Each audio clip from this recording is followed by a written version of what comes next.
Je suis gestionnaire et je me pose la question, est-ce que je devrais ouvrir un PEA sur 5 ans pour payer seulement les prélèvements sociaux et ne pas payer la taxe de 12% environ sur la plus-value?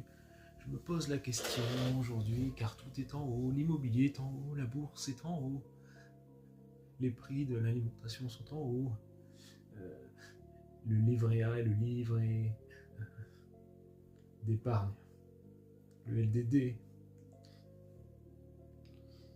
En 2024, ils étaient à 3%. C'était intéressant. Le net et le brut sont les mêmes car ils ne sont pas taxés. Ensuite, cette année, c'était en début d'année, on était aux alentours de 2%. Maintenant, on est à. C'était 2,4%. Maintenant, à partir de. En milieu d'année, c'est passé à 1,7%. Donc, j'ai calculé, voilà, ça fait de moins en moins d'intérêt parce que apparemment l'inflation baisse. Donc l'année prochaine, ça va encore baisser, peut-être à 1,5%. Le brut et le net, c'est la même.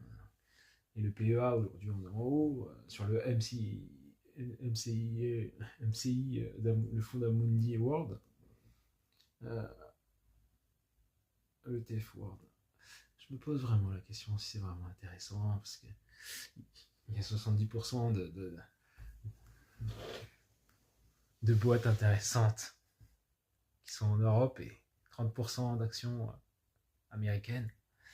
Mais la réalité, j'ai fait mon calcul, le rendement brut annuel, même si j'arrive au pic, ça peut me rapporter 5% brut, et à peu près. Après, je dois enlever les taxes et je tombe sûrement à 3%. Et ensuite, je dois calculer et payer les frais de courtier, les,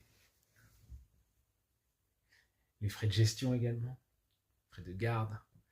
Enfin, je sais pas ce qu'il reste en fait. Donc, je me pose vraiment la question. Parce que chaque risque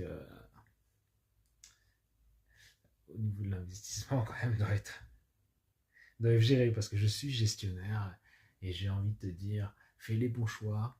En tout cas, sur le long terme, tu es toujours gagnant. Si tu prends le parti de choisir cet ETF, après, il faut vraiment réfléchir parce que tout le monde ne pense pas long terme, beaucoup pensent court terme dans ce monde. Et c'est bien dommage.